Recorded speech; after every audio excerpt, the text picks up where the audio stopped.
Hi, this is State Representative Marcy Toepel. I'm at the Farm Show in Harrisburg today. I think it's day 3 of the Farm Show, and I'm here with Secretary Greig. Thank you, Secretary Greig, for taking time out of your busy schedule to talk with me a little bit about the Farm Show.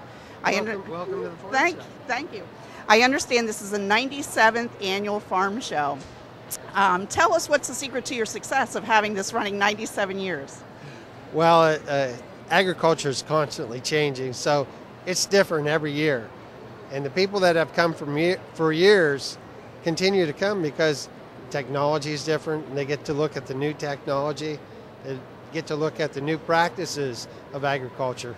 And you pay $10 to park and no admission, so where can you get a value like that?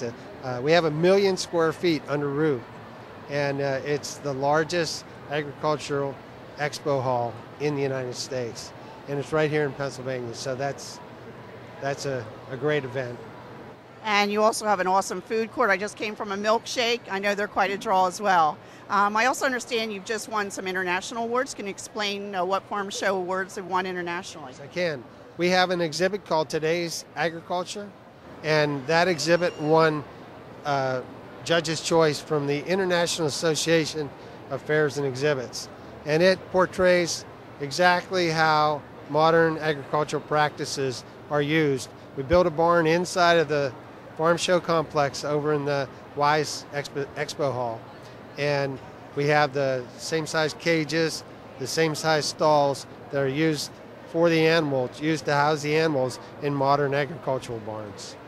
And now just to switch gears a little bit, the governor signed a law this summer that affects the inheritance tax that's paid on farms that are transferred within a family. Can you explain how that's impact our family farms? Well, that is going to be a great advantage for Pennsylvania, because before I've known many young farmers that have had to sell off part of the farm to pay the inheritance tax. Now, this is going to allow them to invest in their operations, making them more viable than, and instead of paying the inheritance tax. I was pleased to support that bill as well. We know how important it is to sustain our family farms. And we appreciate your support in all the areas. We were happy to do it. Also, as far as your department overseeing some other areas, one of them is the dog enforcement laws. Can you explain a little bit of what your department does in enforcing the dog laws? Yeah, we make sure that dogs are taken care of in commercial kennels. We inspect all the commercial kennels. In fact, we have a display right over here at the Farm Show with a dog that belongs to one of our dog wardens. So, and that changes every day, so several times a day. So, but we oversee dog law enforcement. We oversee the buying of the dog licenses, and we enforce the dangerous dog law. So. It's a lot on our department, but it's an important part of what we do. Another area that's been in the news lately is the chronic waste disease. And I know the Game Commission is involved in the oversight of it, but I know the Department of Agriculture is involved as well in the oversight and the containment of the spread of this disease, which has affected a domestic herd of our deer. We do not want it to spread into our wild deer population. Can you tell us what your department does as it involves chronic waste disease? Yes, I can. We oversee 1,100 deer farms in Pennsylvania. Pennsylvania is the second largest deer farm population in the United States. Texas is the only one bigger. And we knew it was going to happen. It was just a matter of when, not if.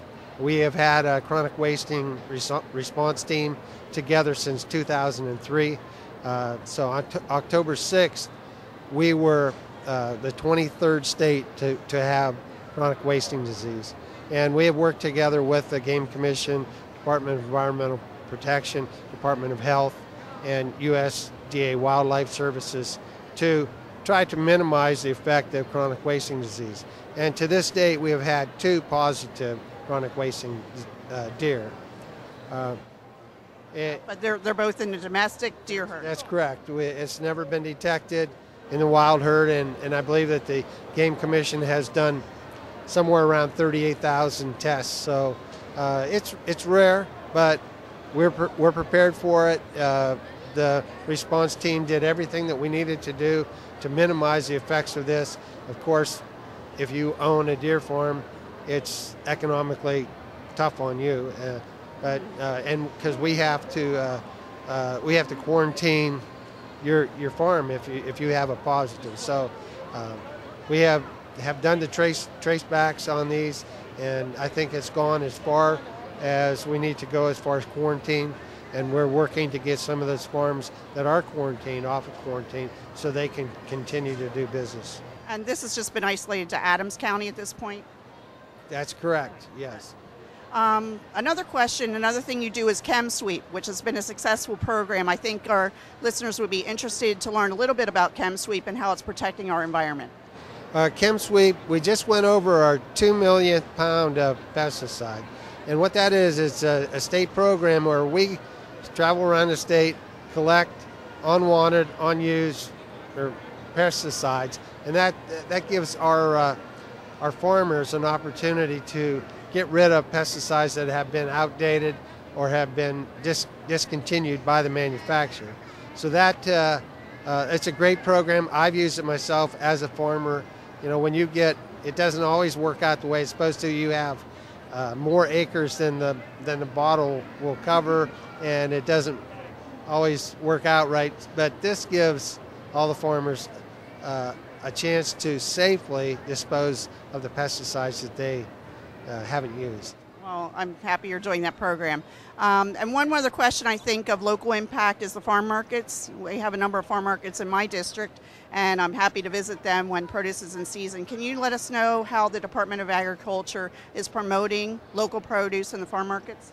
Well, we passed the PA Preferred law, making PA Preferred the permanent branding program for Pennsylvania. When I got in, I said we wanted to work on marketing. That's because when you have a trademark and you change it, every administration that would change the trademark, you'd have to start back at square one to promote your products. This PA Preferred is great for Pennsylvania product. The local people can sell to the local people, and the money stays in the local communities, and it goes back to the farmers, and it's just a great program. That's the slogan of the farm show this year as well.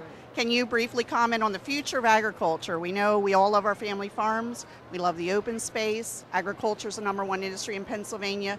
Can you give us any idea of any changes or challenges in the future of agriculture in Pennsylvania? Well, there's always challenges, but agriculture is alive and well in Pennsylvania, and it really amazes some people who come from out west to see so much agriculture in a top industrial state. And Pennsylvania ranks in the top 10 of many areas of agriculture, and I plan on continuing that tradition. And the farm show is a great way to tell that story of agriculture, and a great way to promote Pennsylvania agriculture. Thank you, Secretary Greig. I'm happy that you took time out of your busy schedule to talk with us a little bit about your department, about the farm show, and it's being televised on PCN as well, so if you can't make it to Harrisburg, you can check it on PCN. Thank you. This is Marcy Toepel reporting from Harrisburg.